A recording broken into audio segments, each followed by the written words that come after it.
Today's a gloomy day and we'll be looking at quinacridone burnt orange.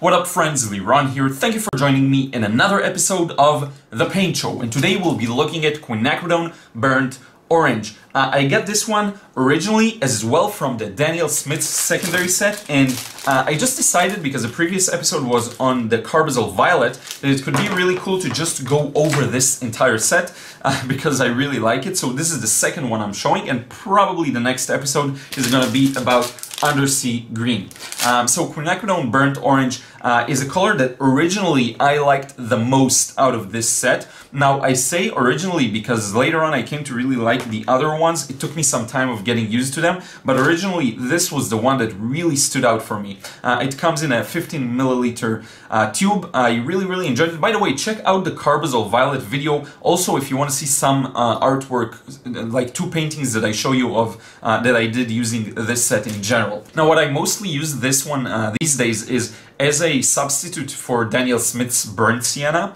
I don't really like Daniel Smith's Burnt Sienna. It's a bit too brown and boring for me. I much prefer a more orange version, and this is why I prefer Schmincke's one. So this is actually a great substitute for that. It's a little more similar to Schmincke's Burnt Sienna, although the composition is really different. It has completely different pigments. I checked that, but it's still quite similar. Now, what I want us to do is read the description by Daniel Smith for the quinacridone burnt orange.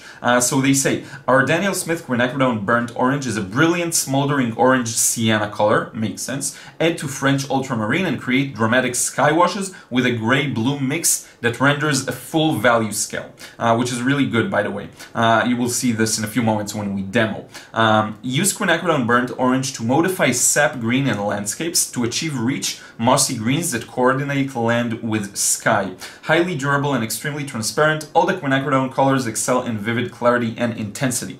So basically, this is really funny because I used to use, when I had the very first Van Gogh watercolor set, I used to use the burnt sienna together with the sap green quite a lot. And these days I use less of that mixture, but this really takes me back. So what we're gonna do, I think, is I'm going to talk about that just in a moment, of what I'm going to demo. But before that, let's talk a bit about some of the nerd stats, the dry facts about this one. So the pigment is PO48, that's pigment orange 48, which is actually quinacridone orange. Okay, Daniel Smith changed the name to quinacridone burnt orange, the tube name, but the pigment itself is quinacridone orange. It has excellent light fastness, it's highly transparent as they mentioned, it is granulating, and it's low staining, okay?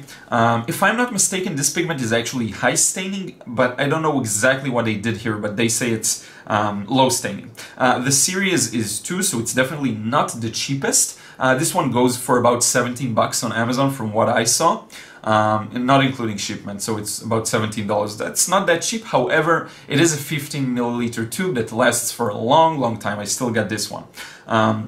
So anyway, let's talk about what I'm going to do in this video. What I want to do is first have a demo, show you the color, show you maybe some wet and wet. Then we're going to do mixes with the colors that they mentioned, sap green and French ultramarine, because I highly like these mixtures. I happen to like them. I came to them intuitively. It actually surprised me to see they recommend the exact same ones. And then we're going to do something really cool. I'm going to try an attempt of recreating this or remixing this. It shouldn't be the hardest, but I don't have the exact colors, as you'll soon see. But I will give you the information if you want to recreate this and not buy this particular one. It's a pretty easy mix, I think. So anyway, let's change the angle and get started with the demo. So first, let me show you what this one looks like on the palette. So here we have it. I actually have one corner for all of my secondary set paint. So I've got the quinacridone burnt orange, Carbazole Violet, and Undersea Green. This is the second refill of all of them, I think, or perhaps both of these. This one I haven't refilled. So let me show you what this looks like when I re-wet it. And it's pretty pure now. I did allow it to mix with another color, so let me try and get to the purest form I can. And I think it's this. So what I'm gonna do now is show you what this looks like. I'm just gonna swatch it out here. So starting light, this is what it looks like. And if I add a bit, and the paper is a little different, I'm using my Cotman sketchbook, so the painting accepts color in a different way, so we'll have to get used to that. I just decided it would be cool to try to do one of these on one of these spiral bounded sketchbooks, not necessarily on a part of a sheet.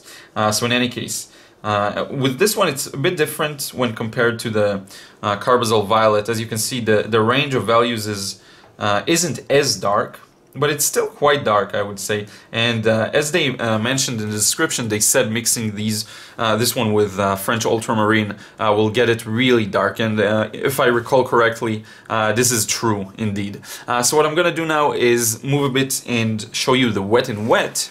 So we're gonna move this here. I've got everything already prepared, all of the notes. So first off, I'm gonna clean the brush really well. And now we're gonna pre-wet this area. And let's just see how that goes. You can see a hint of the orange here. So I'm just gonna grab some paint and we're just gonna let it run through the paper.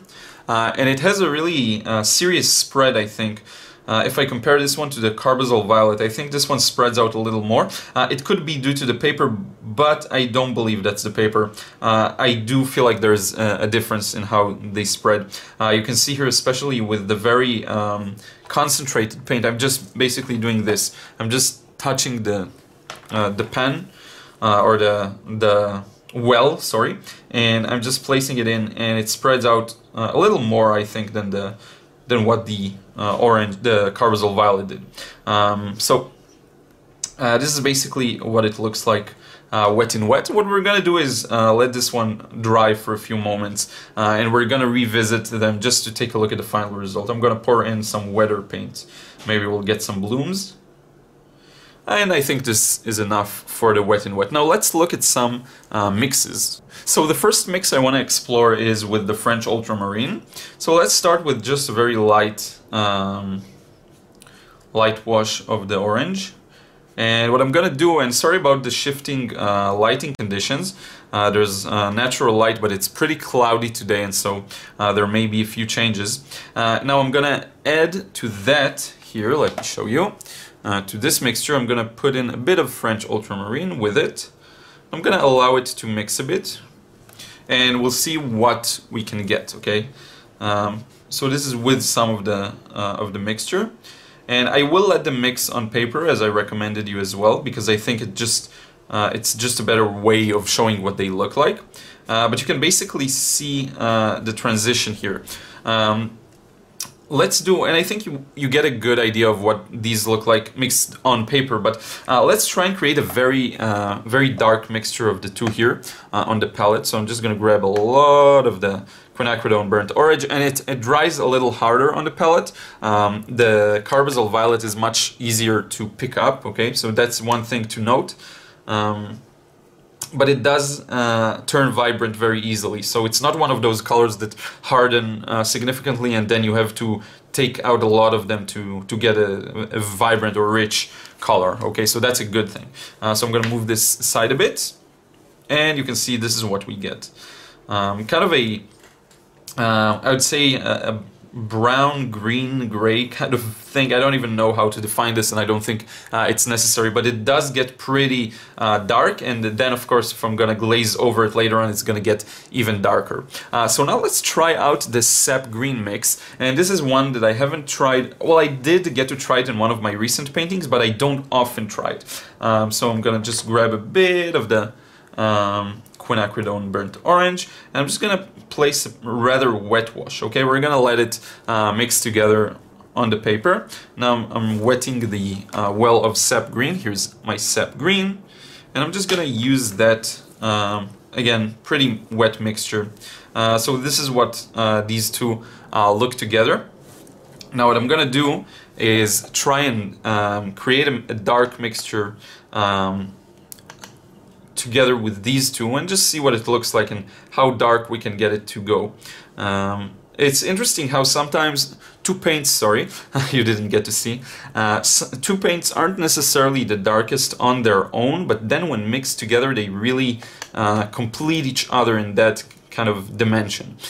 So here we have a pretty strong mixture, I'd say. And as you can see, it's pretty similar to this mixture. This one is a bit more, the orange is felt a little more, I guess.